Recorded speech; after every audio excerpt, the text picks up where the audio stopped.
সরকারি চাকরিতে কোটা বাতিলের দাবিতে পঞ্চম দিনের মতো রাজপথে শিক্ষার্থীরা। সড়ক অবরোধ, স্লোগান, মিছিল, মিটিংয়ে উত্তাল দেশের সর্বোচ্চ বিদ্যাপীঠগুলো। নিজ নিজ ক্যাম্পাসে অব্যাহত আছে বিক্ষোভ সহ নানা কর্মসূচি। পঞ্চম দিনের মতো রোববার কোটা বাতিলের দাবিতে ৩ ঘন্টা বরিশাল পটুয়াখালী মহাসড়ক অবরোধ করে রাখে বরিশাল বিশ্ববিদ্যালয়ের শিক্ষার্থীরা। এ সময় সড়কে আগুন জ্বালিয়ে কোটা সংস্কারের দাবি জানায় তারা। এতে মহাসড়কের দুই পাশে যানবাহন চলাচল বন্ধ হয়ে সৃষ্টি হয় দীর্ঘ যানজট।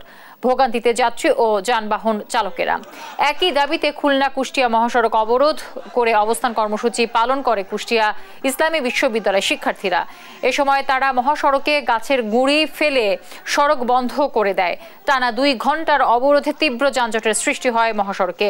আন্দোলনরত শিক্ষার্থীদের আক্ষেপ, কোটার কারণে দেশ সেবার সুযোগ থেকে বঞ্চিত হচ্ছেন মেধাবীরা।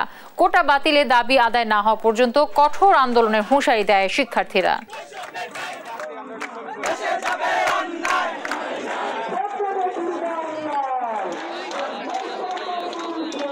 অনগ্রসর জনগোষ্ঠীকে অগ্রসর করে নিয়েছে। আমরা মেধার সমতা করে আমরা একটা বৈষম্যহীন রাষ্ট্র প্রতিষ্ঠা করি। একান্তই যদি কাউকে কোটা দেওয়ার দরকার হয় সেটা যেন প্রতিবন্ধী কোটা সিস্টেম চালু করা হোক, এবং সেটাও খুব বেশি না। আমরা চাই সর্বোচ্চ যদি কোটা দেওয়া হয় তাহলে সেটা যেন 10%-এর মধ্যে সীমাবদ্ধ থাকে।